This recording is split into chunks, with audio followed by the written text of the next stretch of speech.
Hoje eu tenho o prazer de começar um projeto já bem antigo da Orion, que seria fazer um podcast com pessoas incríveis que a gente conhece desde o início. E hoje eu tenho uma pessoa que eu tinha que abrir o nosso primeiro podcast com ela, que é a Elza Costeira, minha querida mestre, que hoje eu posso falar de amiga. Não é? É tão bom isso, né? Eu acho que é isso que eu queria trazer para as pessoas, porque tem motivo aqui para depois tietar. Como é que pode, né? Você sempre foi assim, o meu exemplo, a minha... Quando você abriu, né, aquela aula inaugural do curso, né, da pós-graduação, e a gente ficava assim olhando você, era tão legal. E hoje eu tenho você aqui.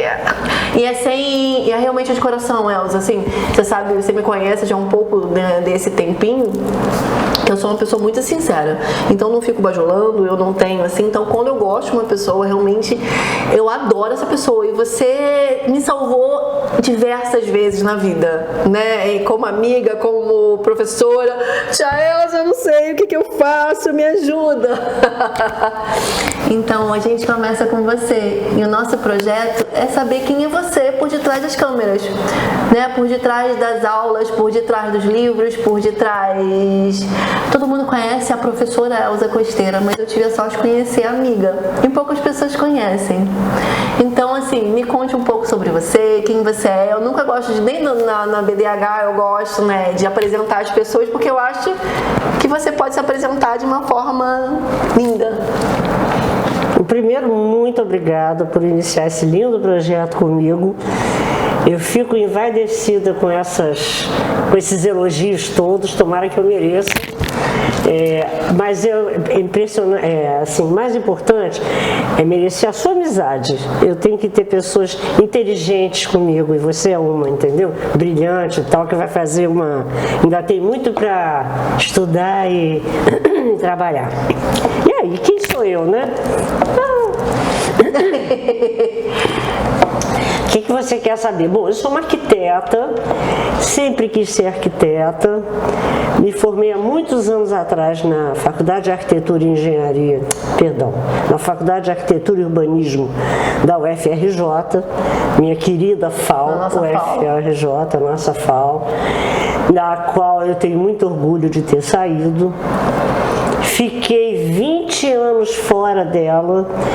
Quando eu voltei à FAO para fazer mestrado, eu tive uma emoção tão grande que eu falei, meu Deus, como eu consegui viver 20 anos sem essa faculdade, sem essa maravilha, sem essa inspiração, porque ela é quase que uma inspiração mesmo para nós, né? Então é isso, eu sou uma arquiteta muito dedicada, amo a minha profissão.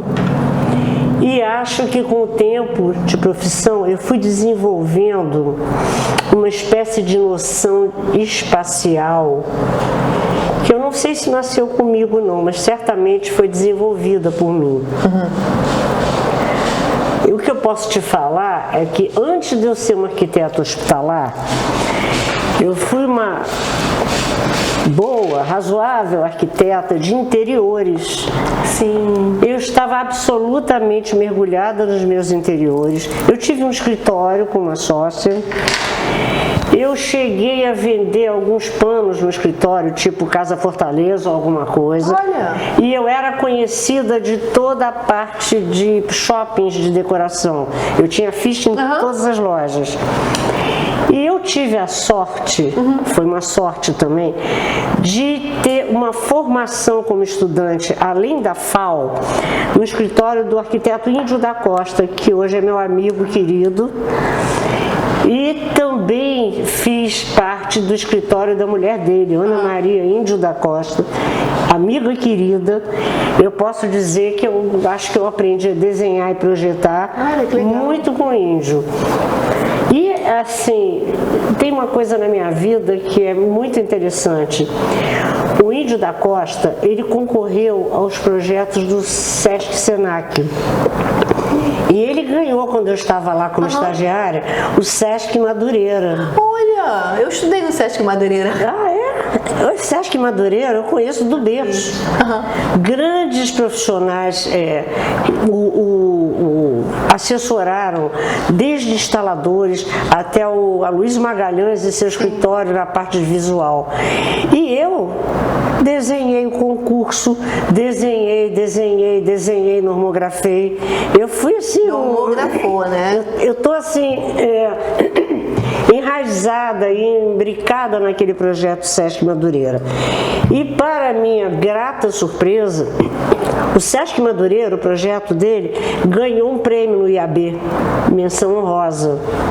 Olha. E mais grata surpresa ainda, o generoso arquiteto Índio da Costa me bota como uma das participantes do projeto no livro dele. Eu sou muito agradecida a ele por tudo, né? E nós tínhamos uma turma de amigos muito boa, muito bacana. A gente ria muito, a gente brincava muito. Tinha sempre um que fazia caricatura das pessoas, porque desenhava bem. Então eu tenho assim uma vida de estagiária de arquitetura maravilhosa. Quando eu me formei, a mulher do Índio, a Ana Índio da Costa, me trouxe para a equipe dela e a gente fez muita coisa de decoração e arquitetura de interiores. Depois eu fui abrir meu escritório, mas ainda nos anos 90 eu voltei a trabalhar com a Ana Índio da Costa. E nessa oportunidade dos anos 90, eu cheguei a fazer 3 feiras com ela. 2 casa-cor, eu fiz o primeiro casa-cor com a Ana Índio da Costa, eu fiz o segundo casa-cor. E eu também fiz um tempo com Cadas Abranches, que eu fiz um casa-cor também. E fizemos uma feira linda na Glória, que eu acho que depois não teve mais, numa casa secular. Ficamos muito amigos, eu sou muito grata aos Índios da Costa, e são queridos amigos. Acho que eles imprimiram um certo talento que eles têm. Você tem muito detalhe, você gosta de muitos detalhes, né? Você é perfeccionista nos detalhes. Sou, mas eu não fui uma detalhista dele, porque na época que eu fiz o estágio com ele, e depois fui arquiteta dele por uns anos, eu não era a pessoa o olhar que do detalhe, do interior, do carinho, do fluxo das pessoas. Eu considero a Ana Índio da Costa e o Luiz Eduardo Índio da Costa, e hoje estão com o Guto, que é o talentosíssimo designer, né? Eles têm muito bom gosto, eles têm aquele que... E eu pude, graças a Deus, aprender isso. Então eu apurei meu gosto nas coisas na medida, que eu falo é isso. Nas coisas que tem, não pode ter exagero e tal. Eu sou muito grata a eles. E treinei mesmo o meu olhar. Então foi uma escola. Depois no meu escritório com a minha sócia, nós fizemos muitas obras de interiores, que são obras menos complexas, mas que são obras que dão trabalho, porque tem tubulação, tem teto rebaixado, tem demolição, o cliente está mexendo com a casa própria. É o sonho dele, né? É o sonho dele, então ele dá palpite, a gente direciona o palpite. Então eu tive muita experiência com interiores. Bom, e quando eu acabei desaguando na parte hospitalar, eu descobri, e cada vez mais me convenço disso, de que a minha escola da vida de interiores me ajudou profundamente na questão dos hospitais. Porque independente do edifício hospitalar como um todo, ou como uma obra de arquitetura, são os interiores hospitalares que nos interessam muito, porque você tem fluxos diversos, você tem ambientes contaminados ou não, você tem vizinhanças desejáveis e vizinhanças não desejáveis. Então lá vinha eu com o meu olhar de interiores e eu achei aquilo uma beleza de fazer, eu já estava acostumada a fazer. Então eu posso garantir que quem faz uma boa formação de arquitetura de interiores pode se chegar aos nossos hospitais, porque vai ser de grande valia. E tem toda a parte de humanização, tem toda a parte do carinho. Eu sempre falo que é carinho, né? A gente tem que pensar no detalhe, em quem vai usar. E às vezes é a manutenção, é o material, qual o melhor material material, que tipo de pessoa vai estar usando, né, para usar aquele material. Então isso a gente tem que, eu acho que esse carinho realmente vem do interiores, vem dessa delicadeza, né? Agora, eu posso te garantir que a questão da humanização é mais recente do que eu na arquitetura hospitalar. E que na época que eu comecei, anos 90 eu comecei a estudar, comecei a trabalhar com arquitetura hospitalar, as pessoas ainda tinham uma paranoia com a questão do cruzamento de fluxos indesejáveis e com a vizinhança, ou seja, a facilidade que a ala da emergência teria com acesso ao raio-x, por exemplo, ou a dificuldade que a emergência teria de se imbricar tão profundamente na parte de internação. Então, olha a parte de interiores aí, né? Pulando nos meus olhos. E é difícil, né? Eu falo que a gente tem que ficar brincando de Lego e encaixando os pedaços para realmente além de não cruzar fluxos, mas hoje em dia até isso dá para você cruzar melhor, não dá para você cruzar, mas dá para você cruzar. Isso, exatamente. Eu acho que esse é o mais delicado, né? Porque você cruza não cruzando. Até que ponto você pode cruzar? Então esse entendimento, na verdade, é essa delicadeza. E como é que você foi cair na arquitetura de saúde, principalmente depois na parte de história, né? Que eu te conheci como, não historiadora, mas... Quase. Quase. Não, é uma história deliciosa e que eu também tenho muito carinho por essa história. Eu tinha um amigo, eu tenho muitos amigos médicos, alguns trabalhavam na Secretaria Municipal de Saúde. E um dia, eu tinha uma casa em Búzios, e um dia um grande amigo nosso pediu para levar um amigo no fim de semana que eu tinha convidado. E levou o professor Fábio Bittencourt. Olha! Aí eu já conheci o Fábio de nome, a gente fez uma turma boa, porque tinham muitos médicos. E ele gostou do projeto da minha casa. Foi a casa, acho que foi a única casa que eu fiz, foi a casa do meu pai em Búzios. Nunca fiz uma reunião. Foi bom. E Búzios ainda tinha o problema de você fazer uma casa, eu achava, né? E continuo achando. Eu não podia fazer uma casa modernista ou modernosa. Eu tive, então, a presença do professor Fábio Bittencourt na minha casa de Búzios. A casa, modéstia à parte, era uma casa muito bonita, com todo um estilo buziano, de telhas envelhecidas, tinha um jardim muito bonito. O Fábio gostou muito da casa e disse assim: nossa, Elza, você é uma boa arquiteta, você não quer trabalhar comigo? E aí eu tinha receio de trabalhar no serviço público, falei, não, de jeito nenhum, não quero. E ele insistiu, não, você dá meio expediente, eu vou falar com o Dr. Ronaldo Gazola, você vai ser muito bem-vinda. Tem um amigo nosso comum que é o Dr. Werneck, que está lá também. Olha. E ele acabou me convencendo de fazer uma experiência na Secretaria de Saúde. E aí eu confesso para você que, apesar de eu estar muito cheia de dedos, quando eu cheguei na Secretaria Municipal de Saúde, eu fiquei encantada. Aí o bichinho foi lá e morreu. O bichinho da arquitetura hospitalar me mordeu. A generosidade do Dr. Ronaldo Gazola jamais esquecerei. Ele era um homem, assim, diferenciado. Ele era realmente um homem boníssimo, um homem de grande visão. Olha. Ele botava aquela secretaria com a ajuda de todos os serviços. Quando havia algum problema num lugar, ele reunia todo mundo. A emergência hospitalar, os postos, o saúde da mulher, o saúde do índio e tal. Então ficava todo mundo no gabinete dele dando sua opinião. Ele era um homem muito generoso. Ele era um homem de grande visão. Não é à toa que o hospital hoje tem o nome dele, Ronaldo Gazola, e que eu tive a honra e o prazer de conhecer. Eu tenho uma carta de apresentação que ele fez para mim. Olha.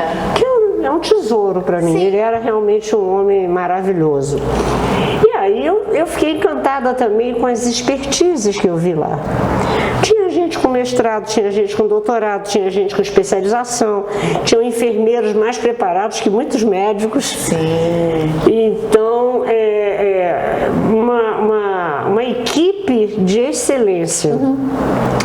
Eu não posso te deixar de contar também que na parte de planejamento do Dr. Gazola havia uma sumidade em planejamento, que é o Dr. Felipe Cardoso. A família dele tem nome na rua lá em Santa Cruz.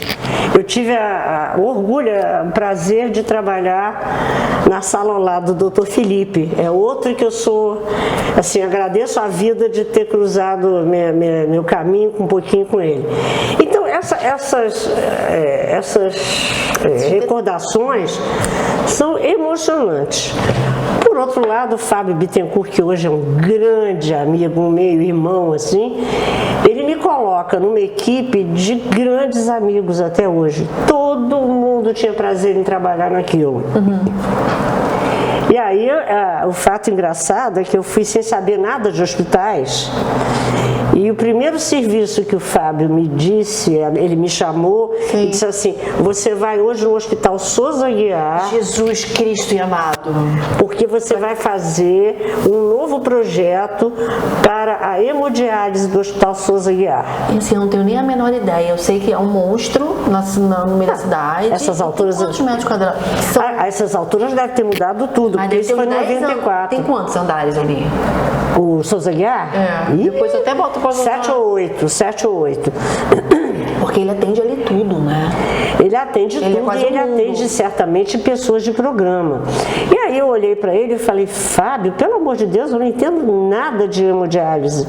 Ele falou: não quero saber. Você vai lá e se vira, fala com o chefe e tal.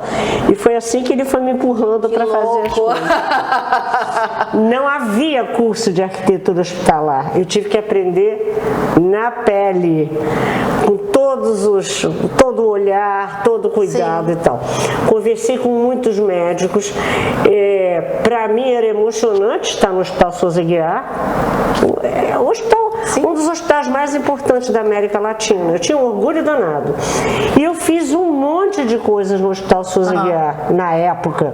Eu estou falando de 94 e 95. A ponto de culminar a minha carreira do Souza Aguiar com um projeto e obra do Centro Cirúrgico do Souza Aguiar. Que deve ser assim, deve ser um andar inteiro. É gigantesco, né? E além disso, a gente não podia parar o Souza Aguiar. Então nós conseguimos, através de uma querida amiga hoje, que era uma das responsáveis pela Tensor Engenharia, a gente botou uma parede divisória no meio do corredor do Centro Cirúrgico de Souza Aguiar, que era muito largo. Então eu tinha uma metade do Centro Cirúrgico funcionando e a outra metade em obras. As obras entravam pela janela. E evidentemente. Qual é o andar do Centro Cirúrgico de lá? Terceiro ou quarto, é baixo, agora eu estou botando. Mas ele é baixo, ele não é tão alto. Ele não é tão alto, né? E aí, evidentemente, esse tapume ele tinha que ser hipertratado e completamente selado para que não houvesse nenhuma passagem. E fora que ninguém poderia danificar, tinha que ter uma conscientização. Os médicos só reclamavam do barulho, né? Sim. E eu tive prazer de fazer isso, de usar na época. A gente vai de um lado e vai de outro, né? Nós usamos na época, pela primeira vez, um piso condutivo em forma e placa em tiras, que depois se mostrou manchável, porque os médicos usam iodo e tal. Sim, mas na época era revolucionário. Eu discutia com cada um dos cirurgiões aonde ficaria a mesa cirúrgica, coisa que a gente discute até hoje. Hermínia Macri, todos os pesquisadores. Então, a gente queria saber se era numa direção ou no outro. Aí vinha o anestesista para ver onde ia botar o equipamento, se virava a mesa, se não virava a mesa. Então, assim, foi um aprendizado. E é assim, né? E eu não sei se foi a primeira, mas talvez tenha sido a primeira, RPA. Porque isso foi em 94 e eu estava usando a 1884 de 74, né? Ixi. Então, assim, eu tinha que botar uma recuperação pós-anestésica à altura do Souza Aguiar.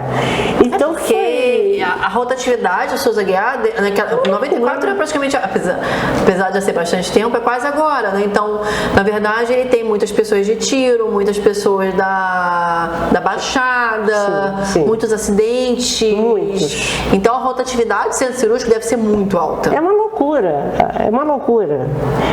Então, eu tive esse prazer. É claro que já foi reformado trocentas vezes depois Inclusive, a gente teve lá, uma vez, acho que você estava comigo quando a gente foi ver a cozinha. Sim, mas a cozinha eu quase fiz.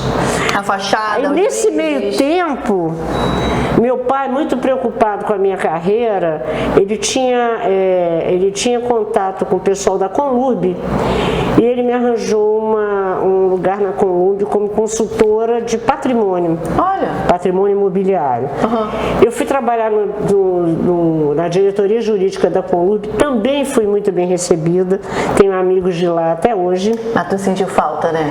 E aí eu morria de saudade da secretaria querida, apesar de estar bem acolhida, apesar de ter sido uma experiência muito bacana.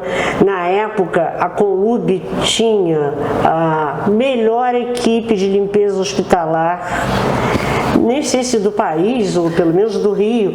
Eles treinavam o pessoal, eles tinham um vestiário próprio em cada grande hospital, e o pessoal, eles escolhiam a dedo os garis. Não, tem que pensar. Até porque eu acho que quem é fora do Rio de Janeiro não imagina a grandiosidade, a quantidade de hospitais públicos que nós temos no Rio de Janeiro. Porque o sistema é completamente diferente de outras regiões do país, né?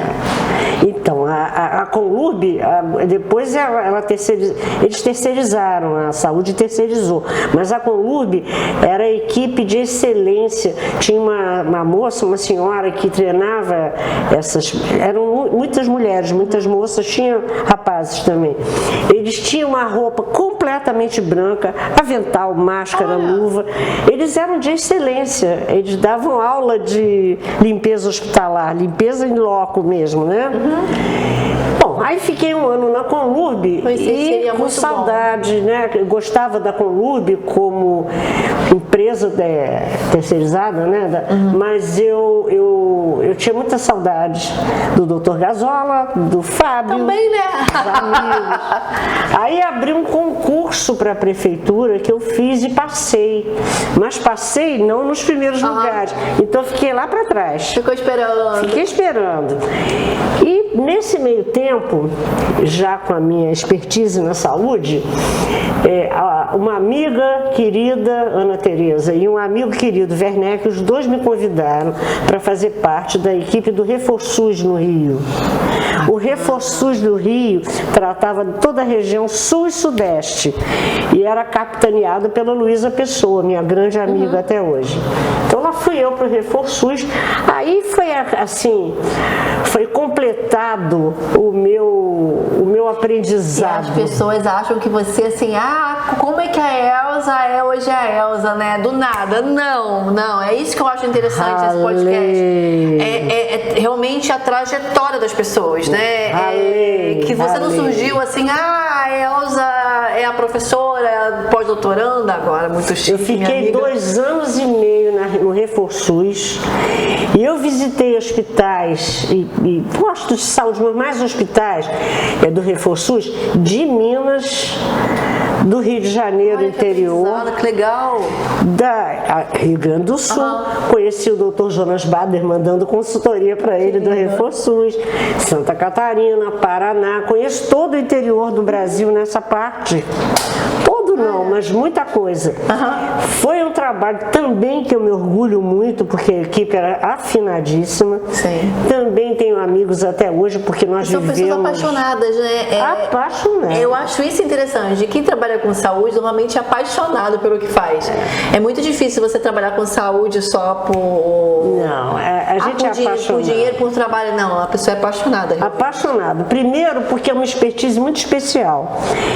Segundo, eu Eu tenho a impressão que a saúde é apaixonante em todos os seus níveis, mas o nível do serviço público, você se sente um semideus melhorando as condições do atendimento do SUS.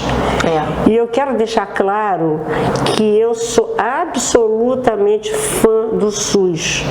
O SUS é um dos maiores programas de assistência à saúde do mundo. É incrível. E quando eu conheço um colega que trabalha em saúde e diz assim, que pena, mas vocês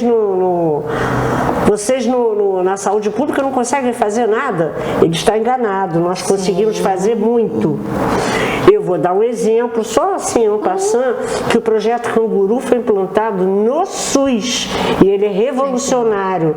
E por aí vão outras coisas. Então, nós temos às vezes poucos recursos. Claro que às vezes, né, com algumas dificuldades, com alguns quesitos que a gente sabe, não vale a pena nem mencionar, mas eu acho tão incrível nós termos todos os tipos de atendimento. Todos. E se eu quiser, se uma outra pessoa que não é de renda, não depende, é só você realmente procurar que você tenha atendimento. O problema do SUS, a meu ver, modestamente, é o que todos os profissionais de saúde chamam a porta de entrada. A porta de entrada ainda está entreaberta, ela não está escancarada. Então você tem um engarrafamento, vamos dizer assim, de agendamentos. Sim. Mas eu acho o SUS uma bênção, eu acho que o SUS deu um show. Vou te dar um exemplo. Quando eu estava na Secretaria de Saúde, algumas pessoas lá da Secretaria foram chamadas para um congresso em Bali para apresentar o programa de controle da AIDS do Brasil, que é incrível, que era maravilhoso. Então, assim, a gente tem milhões de coisas maravilhosas do serviço público.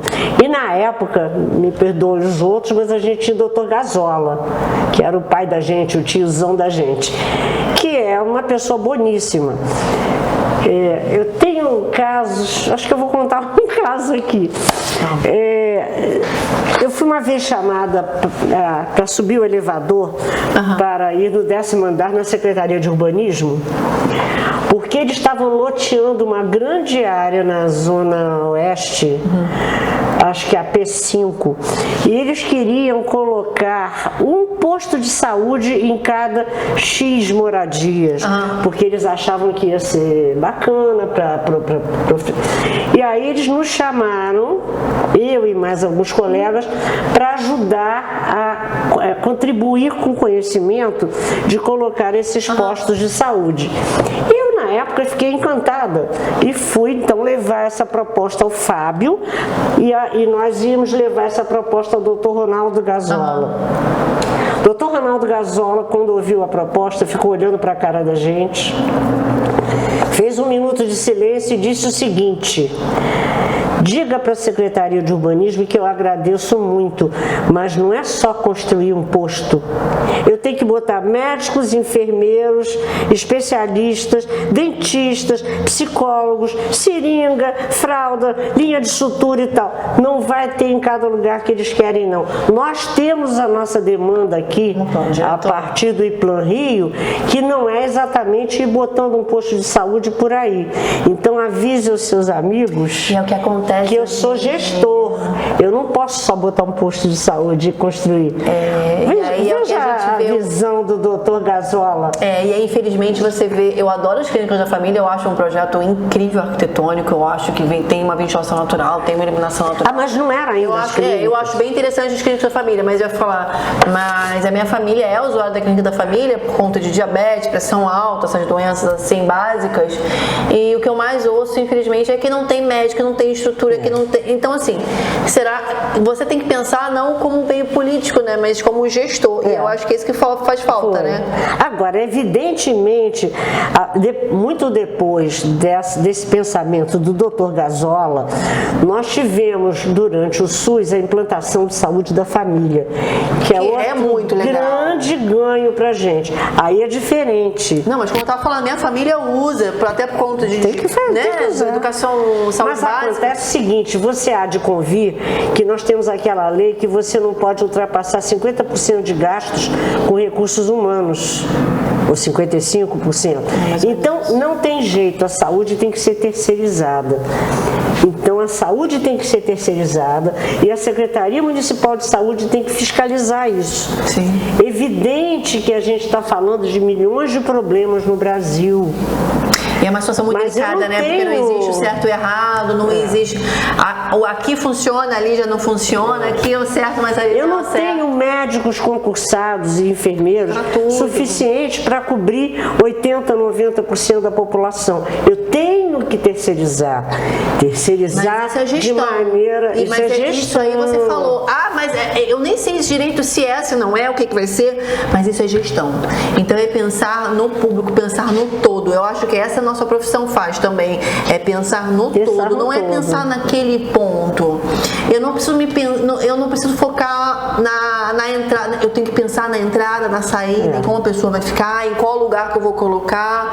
Porque a gente tem que cobrir 100% ou 90 e tantos por cento da saúde da população. Nós todos temos direito, nascemos no Brasil, mas é complicada essa gestão. Mais complicada ainda, porque trata-se de um país complicado. Continental, você tem... Aí eu ousaria dizer que a partir do SUS, que é implantado na Lei 8080 de 1990, que foi a partir da Constituição, nós temos esse direito, mas a gente tem que aprender a fazer a gestão disso. E foi engraçado, né? Você fala do SUS, sempre veio uma coisa na minha cabeça. Eu fui mãe com 16 anos, 15, 16, bom... Eu sempre me perco.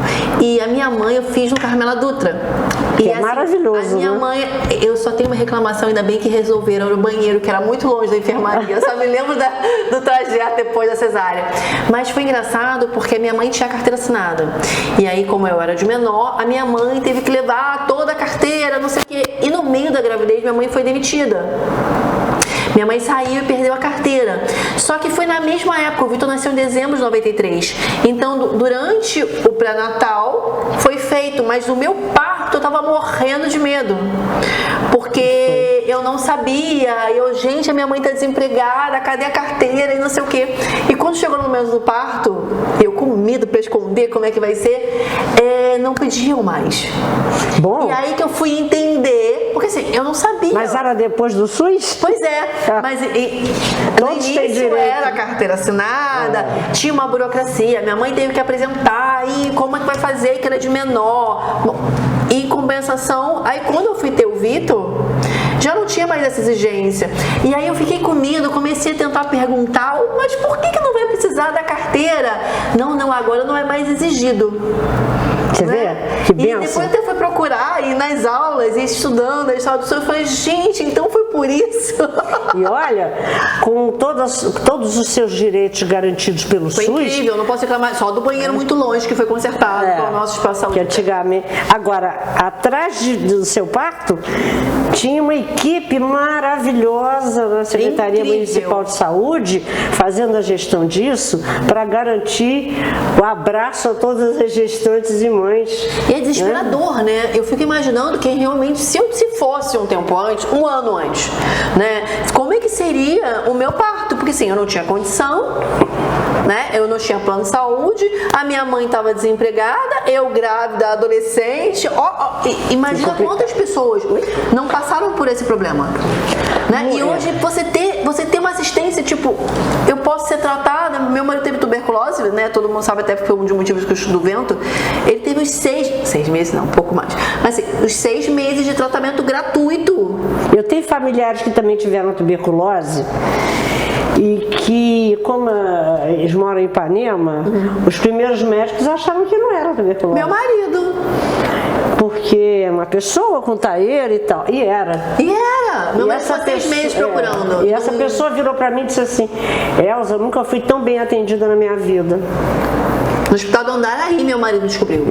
O nosso foi lá no Píndaro de Carvalho Rodrigues, que é na Gávea. Porque era o pessoal da Zona Sul que andava de Itaê. As pessoas acham que tuberculose não tem na Zona Sul? Tem sim. Lá. O foco é a Rocinha.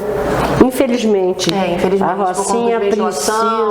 urbanismo, infra, tem todo um trabalho. trabalho do nosso querido amigo Toledo. Nosso querido amigo Toledo faz um trabalho exemplar lá e espero que ele tenha muita força para transformar aquela Rocinha, porque realmente ele merece. Mas tem outras pessoas lá, tem algumas pessoas também que vão continuar com essa maluquice do Toledo louca, mas eu acho bárbaro. Não, é uma coisa admirável. Eu já fiz teatro na Rocinha. Olha! Eu era uma louca que gostava de teatro, gosto ainda. E aí teve uma época da minha vida. Você realmente seria excelente ator? Seria? Seria. Não sei. Melhor que Teta, mas eu acho que... Eu fiz teatro na Rocinha com um grupo de teatro popular muito interessante. Na época a gente podia subir. Tinha umas coisinhas ou outra, mas tem muitos anos. Nem me lembro que ano foi isso, não.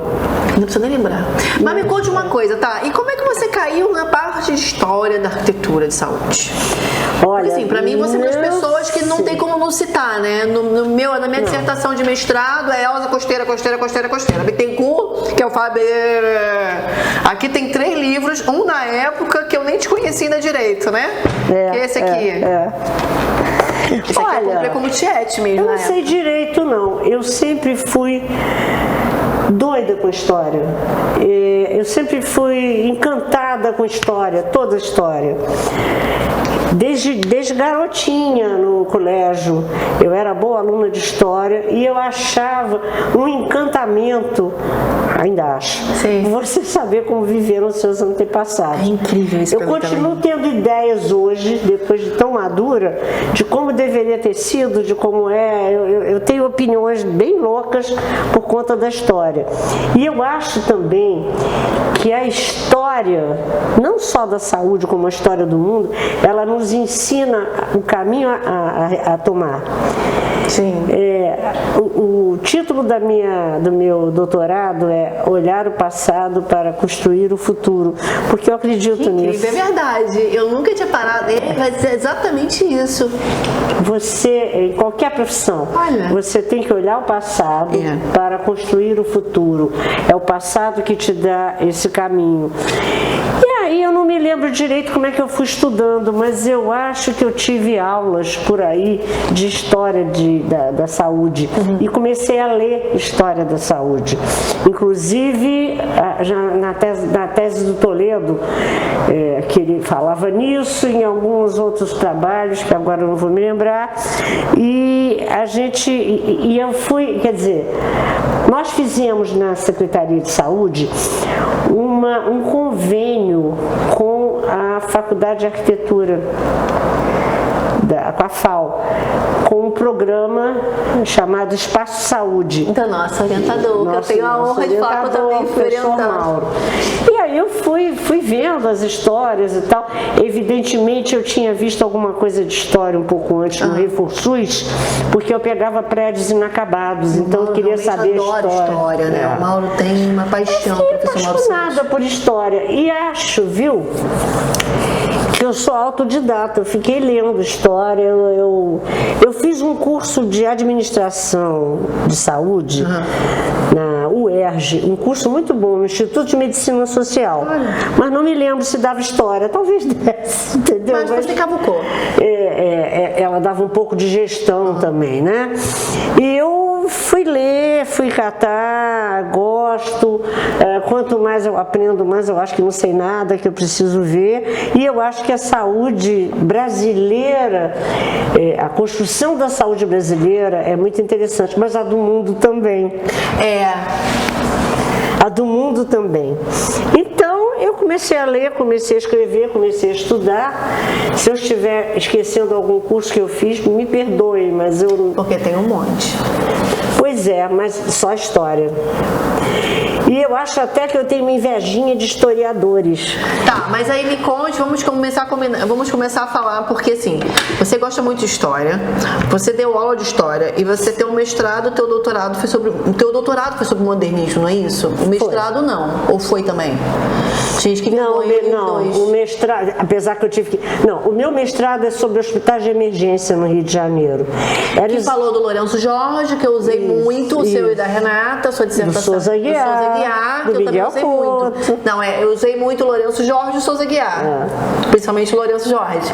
O Mauro, não sei porquê, a gente conversou e a gente resolveu fazer sobre as emergências. Mas também me lembro que na época a Secretaria de Saúde estava envolvida num trabalho promovido pelo Ministério da Saúde.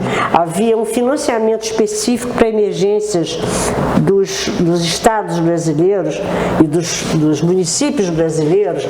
Então nós tínhamos que ter, nós tínhamos alguns recursos carimbados do Ministério da Saúde para reformular as emergências.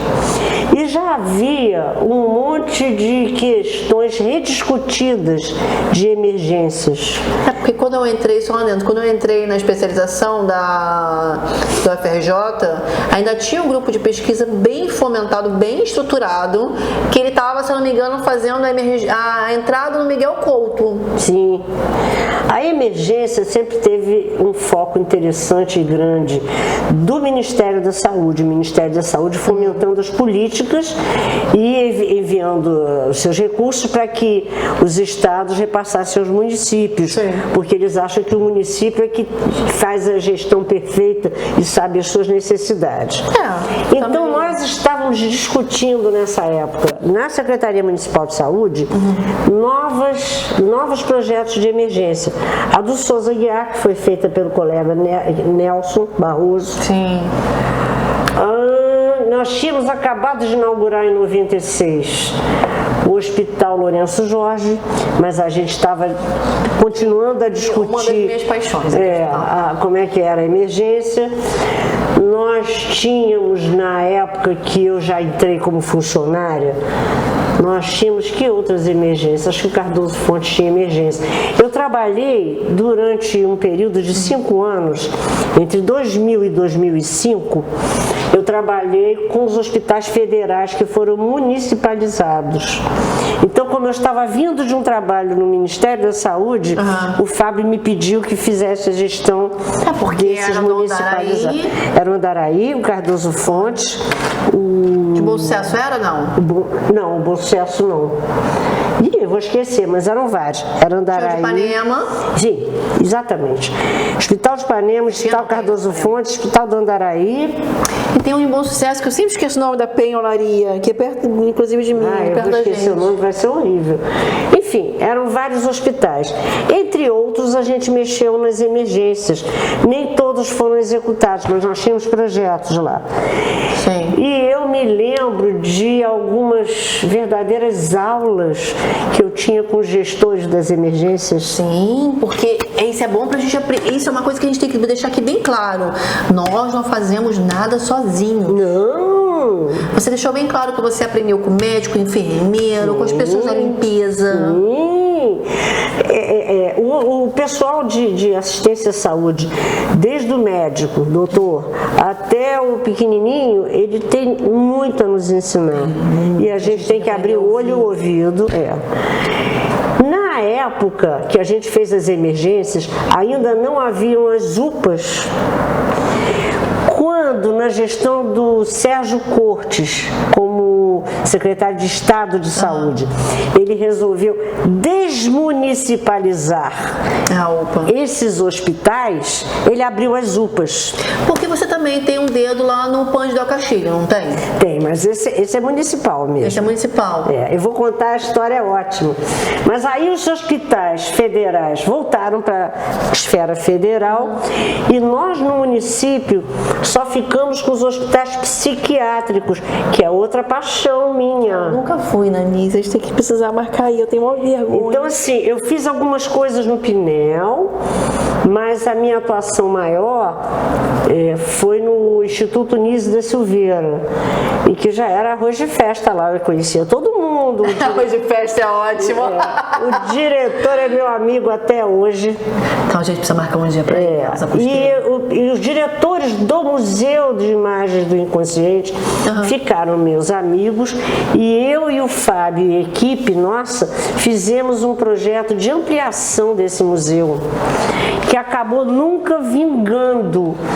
Mas até hoje o diretor do museu, que ainda é o mesmo, Luiz Carlos Melo, ele tem na sala dele a maquete. Porque tem até uma coisa também do Mauro mexendo nas enfermarias também, não sei se foi feito. Aí depois uma colega minha lá da faculdade fez uma linda tese de doutorado sobre a questão do acolhimento do paciente psiquiátrico. Então ela ia todas as semanas no Nise da Silveira, no alojamento mesmo, onde eles estavam internados, e fazia enquetes. Ela fazia uma metodologia específica de poema de desejos. Eu vi isso também da professora Vera Tangri ontem. Exatamente. E aí, nesse poema de desejos, os pacientes psiquiátricos desenhavam como eles queriam que a casa deles lá fosse. Então lá tem uma tese de doutorado, a Maria Paula Zambrano, que é uma beleza. É incrível, incrível. E eu fiquei mexendo no museu, eu fiz alguma coisa no Pinel, por um acaso, só não fiz a colônia Juliano Moreira, que era o Cléo que fazia a gestão das coisas da Barra. Então eu tenho uma paixão pelos hospitais psiquiátricos, aprendi muito. Era o Cléo que mexia na colônia? Gente! Era o Cléo, querido Cléo. Outra pessoa que eu tenho que trazer aqui. É queridíssimo. Então a gente tinha uma equipe maravilhosa, né? E eu fiquei assim muito afeita às emergências, mas depois vieram as UPAs, né? E eu fui deslocada quando entrou o prefeito Eduardo Paes, o primeiro. Eu fui deslocada das emergências, que até algumas já tinham voltado para a federal, e comecei a fazer a gestão arquitetônica do Programa Saúde da Família. Olha! Isso eu não sabia. Você não sabia? Não. A primeira chefe de saúde da família lá dos arquitetos fui eu. Depois passou para outras pessoas e tal. Então, inclusive ainda com o Fábio. Depois é que foi a Luciene, que aí também foi minha chefe. A Luciene foi agora, na verdade, né? Então você trabalhou praticamente até agora. Eu trabalhei até 2011, né? Tem 10 anos. Mas... Aí assim, eu posso dizer para os nossos colegas que rara é a comunidade que eu não entrei neste Rio de Janeiro para ver como implantar a unidade de saúde da família. Então foi um outro aprendizado, não só de hospitalar, como de vida. Eu conheci de pertinho o povo carioca, os administradores das comunidades. A gente tinha que ir nos lugares, às vezes, acompanhada dos administradores, das regiões administrativas e tal. E eu tive o prazer de... Você pode lembrar, todas as comunidades do Rio, é difícil que não tenha uma que eu não conheço. Eu já fui no Cesarinho, no Cesarão, no Morro do Turco, na Mangueira, no Morro do Borel, vai dizendo aí. Até porque tudo. Você tem que conhecer, né, para você projetar. Tem. Na época, na primeira abordagem minha, quer dizer, que eu vivi, nós tínhamos optado, eu acho que já era o Eduardo Paes, mas talvez não tenha sido ainda ele, ainda era Conde ou César Maia. A primeira abordagem foi terceirizar uma referência de pessoas que iam financiar isso para tudo, e o comportamento da gente era ver casas alugadas para botar os postos. Então eu ia às comunidades para ver a pessoa que estava oferecendo para alugar uma casa. Tinha que ser grande, tinha que entender. Tinha que ser relativamente grande. As casas menores a gente via, a gestão via quantas casas menores tinha que ter pelo tamanho da comunidade, quantos médicos, quantos enfermeiros, quantos agentes de saúde. Então eu tive o prazer de você acabou de falar que encarar profundamente profundamente o meu Rio de Janeiro. Sim. E a saúde da família. Eu tenho orgulho disso. Aí depois, com o Eduardo Paes, a questão se aprimorou.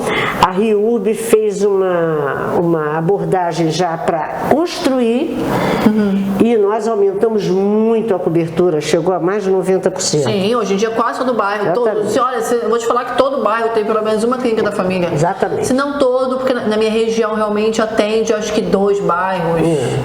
Mas que E ainda tinha dentro de alguns espaços um pedacinho para saúde da família. Exemplo que você falou, o PAN Del Castilho, o PAN Rodolfo Rocco. PAN Rodolfo Rocco. Eu tenho uma história muito engraçada. Ninguém conhece da minha área como PAN Rodolfo Rocco. É PAN Del Castilho. Então, deixa eu te contar uma história, ele é aqui pertinho. Em 1900 e antigamente... Ótimo. Eu era recém-formada em arquitetura. Eu tive um emprego na construtora Carvalho Hosking. Eu também trabalhei lá. Você trabalhou na Carvalho Hosking? Eu trabalhei na parte de jardim, tomando conta dos... Pois é, era ali no início da Rio Branco. Não, eu já ficava na obra. Bom, sabe o que eles me deram para fazer a gestão? A obra do PAN Del Castilho. Que legal! Eu sabia que você tinha alguma coisa a ver com isso, mas eu não sabia a história. É uma coisa até de amor, porque era uma arquitetura muito específica. E continua bonito lá, e usável. E era de um arquiteto famoso, que eu não me lembro agora, esse colega que me perdoe, tá? Ou esses também colegas. Não sei quem. Então ele fez um posto enorme. Imenso, tem tudo lá dentro. Pavilhonar. Eu tenho vontade de estudar lá dentro, deve ser estudar arquitetura. Eu acompanhei a marcação das estacas. Uau! Depois eu saí da Carvalho Hosking e fui ser arquiteta de interiores.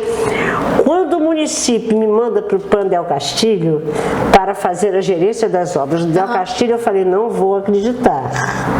Eu vou rever o meu posto, eu realmente estou grudada. Ainda. Eu realmente estou grudada no PAN Del Castilho, ele faz parte da minha vida. Eu tenho umas histórias bem estranhas. E aí eu fiz muita obra boa, eu fiz a odontologia toda, o laboratório de prótese.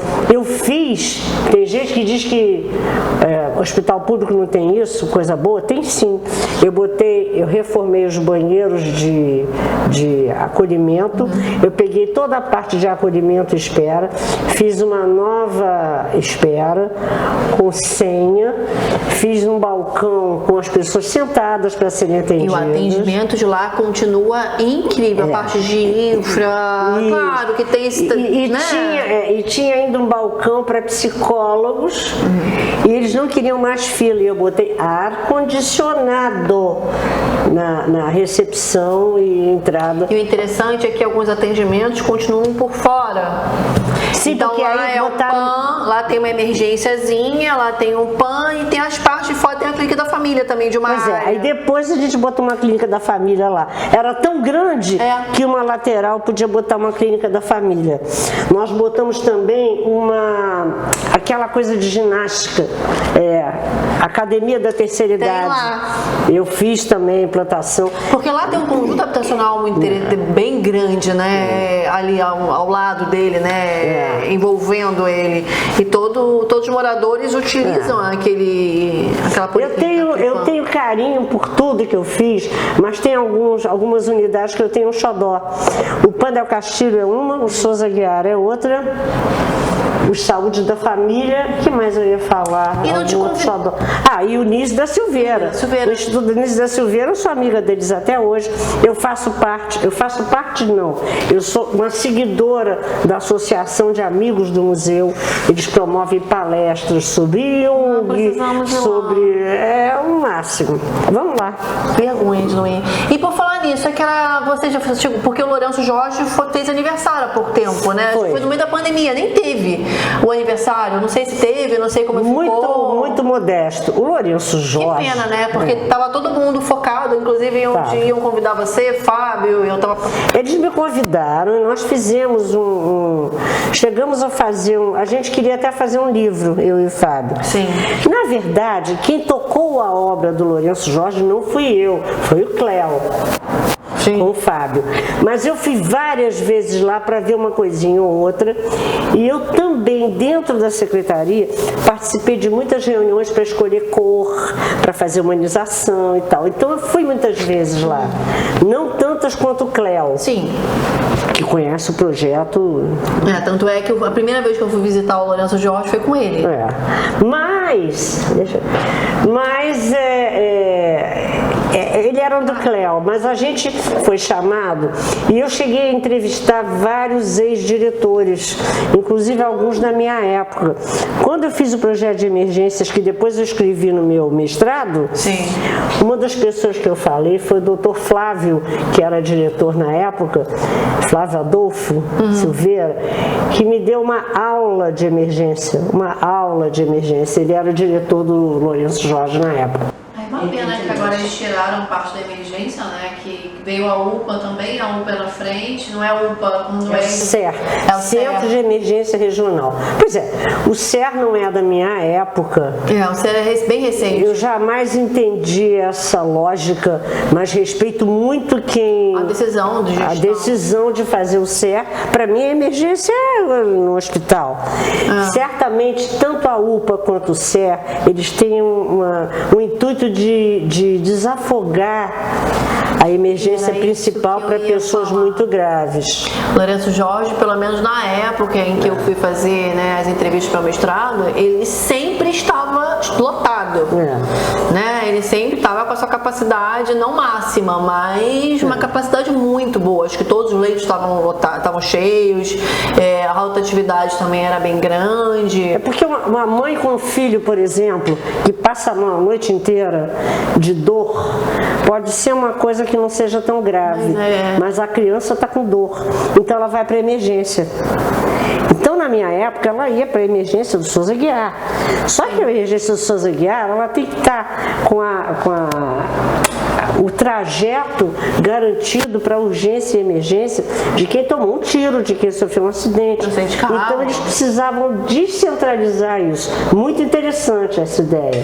Nesse ponto, sim. Nesse ponto, a questão do CER é discutível, a questão das UPAs é discutível. Eu mesma não me convenci muito, mas sem dúvida alguma você tem que hierarquizar esse atendimento de emergência, né? Não que você não possa tirar a dor das pessoas com rapidez, mas é diferente de uma pessoa à morte. Mas eu acho que é interessante, a clínica da família, a UPA, o CE, eu acho interessante o hospital de emergência, mas eu acho que Kátia, acho que a sociedade ainda não sabe a diferença. Então eu acho que deveria ter uma ótima campanha para as pessoas entenderem qual hospital deveria ser tomada essa decisão. Tipo assim, para onde eu vou? Então, mas a UPA até que atende esses... Mas tem alguns casos que, por exemplo, que é uma glicose e as pessoas não têm noção que é uma clínica da família, ou tem um acidente em casa um pouco mais grave e aí acaba indo para um hospital errado. Não sei, eu acho que a gente deveria ter uma campanha pública hoje com as redes sociais, ou não sei, e desculpa se tiver, mas eu nunca vi, mas uma campanha social um pouco mais forte para poder a pessoa saber exatamente para onde vai. Porque os médicos e os gestores, eles são muito treinados, ele tem até aquela história do fast track, que é passar... As triagens tem que passar na frente quem está à morte, ou quem está em grande sofrimento de dor. Mas isso para mim seria um lógico, aí tem a questão da linha vermelha, linha amarela, linha... Que é atrás de Manchester, se não me engano. Mas isso tem que ser muito bem gerido, né? Para que você faça uma resolutividade. Então, a mim me parece que o CER e também as UPAs, eles resolvem essas questões nas várias partes. E a parte do SAMU e dos bombeiros, esse sim sabe para onde levar as pessoas. Eles têm uma rede e tal. Acho que a gente ainda está engatinhando nisso, sabe? Já usei bastante, mas eles são muito preparados. São, eu cheguei na Miguel Couto acho que em 5 minutos. Não, e são preparados para salvar vidas. Sim, eu cheguei, eu capotei com o carro e o atendimento foi assim, incrível, não tenho o que... O atendimento do SUS em geral e dos bombeiros é incrível. A gente tem que ter muito orgulho e tem que se unir como povo para garantir a continuidade, para formar gestores, para formar arquitetos hospitalares que possam ajudar esses gestores a resolver seus fluxos. Eu acho que todo mundo faz um pouquinho, né? E se todo mundo fizer um pouquinho da sua parte, acho que tudo funciona. E como você falou, para mim o hospital público tem um quê de diferente? Tem assim, ultimamente foi o viés da Orion, né? Porque acabou acontecendo, mas dá um prazer tão grande, é uma alegria tão grande. Olha, eu vou citar 3. Você vê na pandemia o papel que o Pedro Ernesto, Hospital Estadual, e o papel que o Hospital Ronaldo Gazola desempenharam na pandemia foi exemplar. E você vê também o papel do Hospital do Fundão, o Hospital da UFRJ. O Hospital da UFRJ é conhecido como excelência. Ele pode estar cheio de problemas, mas é conhecido. Então eu tenho algumas secretárias da família que usam o hospital há anos para doenças crônicas e todo mundo fala, nossa, que bom que você se cuida lá, porque é considerado de excelência. É incrível. Então a gente tem que dar vivas para a gente ter. E como eles agiram, né, de modo rápido, né? Muitas pessoas falam que, mas quando eu ouço essas coisas me dá meio que uma agonia. Mas é só tirar as pessoas de lá, tudo é questionável pra mim, mas assim, é só tirar as pessoas de lá e criar uma enfermaria de Covid, por exemplo, né? Eles já imaginam que tem o seu fluxo, tem o elevador, tem a porta de entrada, tem o elevador, tem o corredor, tem o ar-condicionado, tem a estrutura, tem os profissionais, tem tudo. É uma encrenca.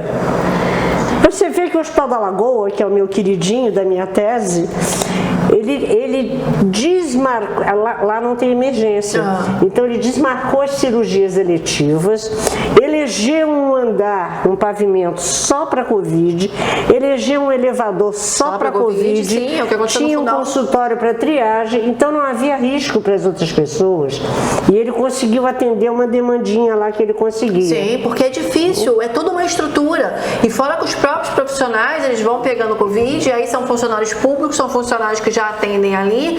Então, assim, eu acho que nessa pandemia a gente teve uma estrutura muito boa de atendimento e assim, claro que se a gente for procurar, existem N problemas, mas acho que tem tantas... eu sou apaixonada, então assim, eu sempre vou ver o lado bom e seja o que seja. Na verdade, a pandemia em si foi trágica. Sim. A pandemia foi trágica, então nós foi algo que a gente não imaginava. Pessoas, o melhor, é engraçado, né? Você falou que você gostava de história, eu sempre puxei um pouco a sua sardinha por conta disso, e eu tenho tanto livro de pandemia, peste, pandemia, morte na Idade Média. Eu também tenho. Gente, eu acho que você tem mais, mas eu tenho alguns. Eu tenho uma coleção de pandemia que o professor Fábio, foi o primeiro a me dar. Porque me dá, não, falou assim, você vai ter que ler este livro. E depois daquilo, parece que eu fui olhando, aí quando o pessoal fala assim, mas gente, isso já era previsível. Mas como? Isso já era meio que previsível. Porque assim, isso sempre acontece, não sempre, mas a gente passou, sempre aconteceu. Né? A gente tem casos e casos. Peste negra, varíola. Tanto é que ninguém entendeu, porque eu trouxe da Itália só 2 coisas, né? Livro. Não, foi o boneco, foi o Doutor da Peste. Eu sou doida por aquele boneco. Eu trouxe o Doutor da Peste, sabe? Meu irmão comprou um de cor, eu fiquei, gente, eu quero. Aí todo mundo falou assim, cara, que morbidez. Eu falei, não, porque é a nossa história. Na verdade, é a nossa história. E você falou, se a gente não conhece o passado, não pode gerir o futuro. Você tem que conhecer o passado em todos os assuntos, não é só nos hospitais. Não. Com certeza, porque tem tudo a ver com... Em política, em cidadania e por aí vai. Até porque você não entende política pública, como é que você faz um hospital público ou até um hospital particular, porque a gente está falando agora só de hospital público, que a gente está puxando uma sardinha. É a minha paixão. A gente está puxando uma sardinha. Mas para você, as pessoas têm também uma ideia que, vamos pegar um hospital aqui. Ok. Tá, por que você vai colocar um hospital aqui? Não pode. Vai atender a quem? Vai ser de quê? E como é que é o fluxo dessas pessoas? As pessoas chegam como? Então, assim, isso tudo a gente tem que parar porque eu quero. Eu falo que eu adoro trabalhar com arquitetura de saúde, porque essa história de eu quero não funciona muito. Não, Então, eu fiz administração hospitalar por causa disso na UERJ. Um curso excelente eu era uma das poucas arquitetas, a maioria era médico, era gestor. Então, assim, e aí eu vou elogiar outra coisa do município. O IPLAN Rio tem um acompanhamento de morbimortalidade da população e de necessidades a partir de bairros e de áreas programáticas que a gente tem que usar para a gestão de saúde. E a gente, arquiteto, tem que aprender a ler aquilo. A gente talvez não tenha decisão, mas a gente pode discutir a decisão com gestores. E é tão bom quando você consegue tratar de igual para igual, né? E você não vira só, como todo mundo fala, um desenhista de médico, né? Exatamente. Eu não queria ser desenhista de médico, fui fazer arquitetura hospitalar, a administração, e depois mestrado e doutorado. E eu não vou me meter a ser médica, eles salvam minha vida todo dia com algumas coisas, mas eles têm que me ouvir como gestora do espaço. Então a gente pode ter uma troca muito frutífera nisso. E olho no IPLAN. O IPLAN tem um trabalho maravilhoso no Rio de Janeiro. E o DataSUS no Brasil, né? E a gente tem uma sorte muito grande de estar aqui no Rio. Eu vejo que, apesar dos pesares, né, nós temos uma estrutura tão bonita, nós temos hospitais tão lindos e tão incríveis de atendimento, não só bonitos, né, arquitetonicamente falando, mas com uma estrutura muito boa. Você acabou de falar do Hospital da Lagoa. Aquele hospital é incrível para mim, feito pelo Niemeyer, de frente para a Lagoa, né, o do outro lado de frente para o Jardim Botânico. Então, fora a estrutura e como ele foi pensado, o atendimento lá dentro também ainda continua sendo muito interessante. Então, as pessoas têm muito orgulho de trabalhar lá. Além disso, sabiamente e um pouco de sorte, né? O Niemeyer colocou as enfermarias todas viradas para a Lagoa, que por outro lado é para leste. Então ele pôde unir o sol generoso e bom da manhã, do leste, com a vista da Lagoa. Então, é muito chato, é chatíssimo. É bem interessante, é bem interessante. A gente costuma, né, procurar o bom sol, a paisagem, então vai se indo por aí, né? Eu amo minha profissão e agora eu dou aula da minha profissão, porque eu não posso deixar de conversar com as pessoas e de deixar um legado. Eu aprendi tão na pele. Pois é. Eu não quero morrer tão cedo, mas eu não posso, eu não posso levar embora isso, eu tenho que deixar para os outros.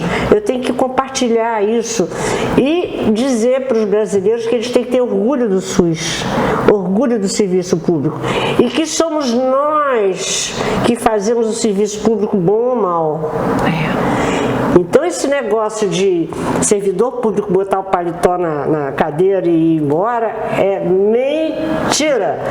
E aí, não é verdade. No hospital você vê tanta coisa acontecendo, principalmente, acho que eu volto a dizer, as pessoas quando tem a palavra hospital, é raro, claro que você, óbvio, né, existem casos e casos, mas assim, o verdadeiro profissional de saúde, ele tem um amor. Profissional público, eles concursados, eles têm um orgulho danado daquilo, entendeu? Tem um orgulho danado daquilo, então não existe, eles trabalham muito, mesmo que fica carimbando por excesso, que a gente acha um serviço burro, é um funcionário pequenininho que chega lá às 8 da manhã, sai às 7 da noite e tem orgulho, enche a boca para falar de trabalho. Então a gente tem que aprender a respeitar o funcionário público. O funcionário público rala. E eu tenho orgulho danado do que eu fiz no serviço público. Eu brigo com a engenharia do Fundão, que é um dos hospitais que a Orion trabalha, mas eu brigo tanto, porque eu falo que eles cobram.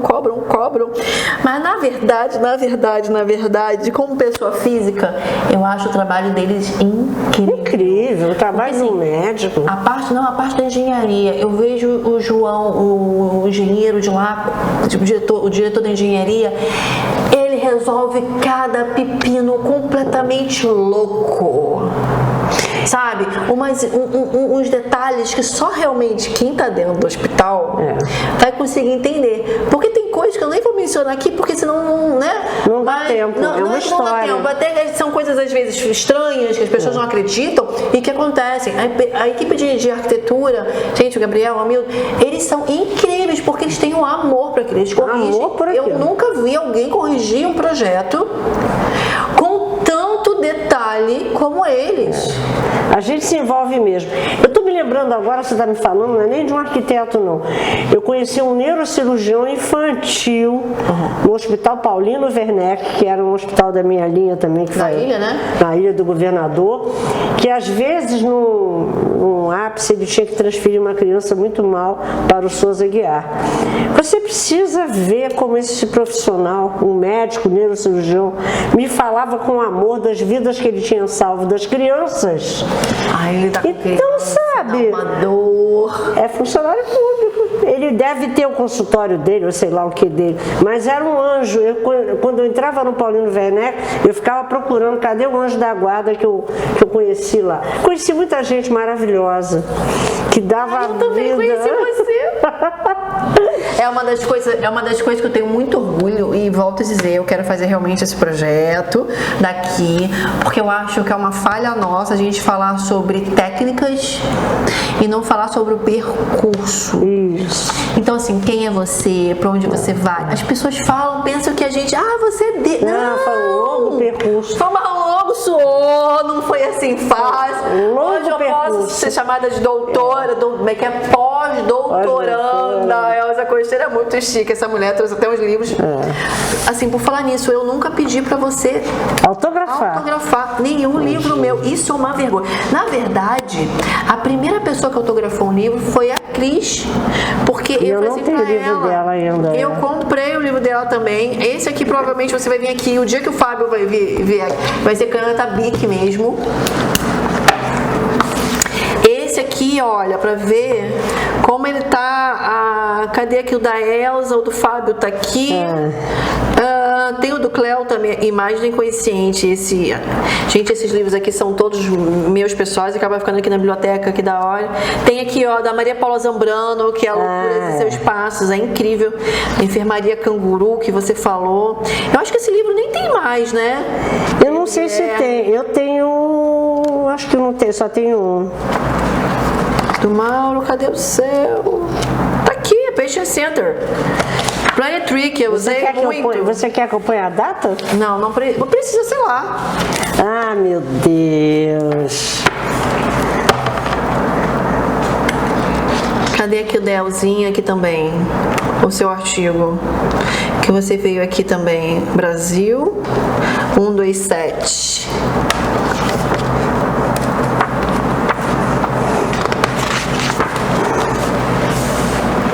Faço questão. Imagina, isso aí. Gente, é muito chique, né? Não é, eu acho que não é pra qualquer um poder trazer seu ídolo. Quem sou eu, meu Deus do céu? Tanta relação. Mas é engraçado, né, Elza? Eu acho, volto a dizer, isso é um dos maiores sonhos que eu tenho, trazer realmente quem são as pessoas, independente do que sabe, porque eu acho que é isso, né? É você tá ralando, hoje em dia você ainda tá fazendo pós-doutorado na Fiocruz. Tá querendo aprender cada dia mais. As pessoas me acham bem loucas porque eu quero estudar. Não, porque eu tenho amigas loucas. Eu sou a pessoa mais maluca do mundo. Eu devia. Eu me aposentei pelo INSS, eu me aposentei pelo município. Aí eu falei, não vou parar de trabalhar. Aí fui fazer pós-doutorado, porque a história me levou a ficar na casa de Oswaldo Cruz com o querido amigo Renato Gama Rosa Costa, que me acolheu porque não é o Gama Rosa, que a gente não cita Gama Rosa. Ele me acolheu de maneira muito generosa, ele é generoso demais comigo. Conta, com todos. Ele é uma pessoa absolutamente preparadíssima, ele é diretor lá daquele negócio, e ele é muito generoso comigo. Eu espero corresponder ao carinho que ele me dedica. Eu estou muito orgulhosa. Você está pesquisando o que agora? agora, só pra gente poder terminar? Ah, tá. Eu estou pesquisando, como ele já tinha muita coisa do modernismo aqui. E você não gosta? Eu gosto de modernismo. Eu resolvi escolher um arquiteto importantíssimo de São Paulo. Então eu estou pesquisando a obra hospitalar do arquiteto Rino Leve, que foi um pioneiro da arquitetura hospitalar, foi um pioneiro do IAB de São Paulo. Pouquíssimo dele. Foi um pioneiro do... Para você ter uma ideia, o primeiro hospital Albert Einstein, projeto dele. Verdade. O AC Camargo é projeto dele. Olha. E o curso de arquitetura hospitalar, o primeiro no Brasil, foi ele que montou dentro do IAB com o Dr. Jarbas Carman. Isso. Então esse homem precisa ser estudado. E tem pouca coisa dele, né? Assim, pelo menos eu não conheço. Tem uma colega que fez um mestrado admirável sobre a obra hospitalar dele. Ela está me ajudando muito. E temos o IPH com o nosso coleguinha Eric, que também está me ajudando muito com essas coisas. Eu pretendo ou fazer um livrinho. Não, só um livrinho. Só um livrinho bobo, que não vai ter nada. O Rino Leve merece essa deferência, nós temos muito a aprender com ele. Ele já estudava nos anos 50, ele já estudava fluxo, o que tem que estar perto de quê, como é que eu vou deixar, eu verticalizo os hospitais, ou eu horizontalizo os hospitais. É como eu brinco, vareia muito, gente, tem tantas variáveis que eu brinco sempre que vareia. Ele é um arquiteto pouco conhecido do público em geral, só os arquitetos o conhecem, né? Todo mundo só conhece o Oscar Niemeyer e o Luiz Costa. Não sem razão, mas a gente precisa... Meu ídolo é o Lelé. Aí o Lelé. Mas a gente precisa conhecer outros, que são os avózinhos do modernismo, que ralaram muito. Ele foi responsável pelo IAB de São Paulo também, foi presidente lá. É um homem com uma carreira admirável, então eu preciso escrever alguma coisa disso para deixar aí também. Obrigada por tudo. Eu vou sentir muito se você não for no nosso congresso de Recife, porque eu vou Vamos ver se eu vou. Eu preciso da minha colega de quarto. Pois é, você tá... Porque a Cláudia Miguel também, que é outra que eu vou trazer aqui também, ela não me quer mais com o marido, como eu brinco, ela não me quer mais no quarto. Eu acho que eu vou me candidatar a marido, você vai É tão bom nossos congressos, gente. Eu acho que, fora aprender que isso é bárbaro, como você fala, bárbaro. Ter amizades assim não tem preço. Não tem preço. Você, meus outros alunos, não como você que é muito chegada, é quase uma filha, mas eu acho que eu estou muito velha para ter uma filha de avó. É verdade. Eu bisavó. Eu acho que isso é que estraga, né? A palavra bisavó é pesada. Não quero. Prefiro marida. É mais marida. Marida é mais íntimo. Vamos combinar isso do congresso. E eu queria ver se encontrava muita gente nesse congresso. A BDH tem que estar pujante. E esse congresso, deixa eu falar pra câmera, esse congresso é na BDH, vai ser em Recife, agora em outubro. Ainda tem inscrições abertas, vale a pena, dá pra comprar passagem, tá bem tranquilo. E vai encontrar a Elza. Vamos lá. Você me abriga no seu quarto. Com certeza. Tamo junto. Obrigada, gente. Até a próxima. Muito obrigada.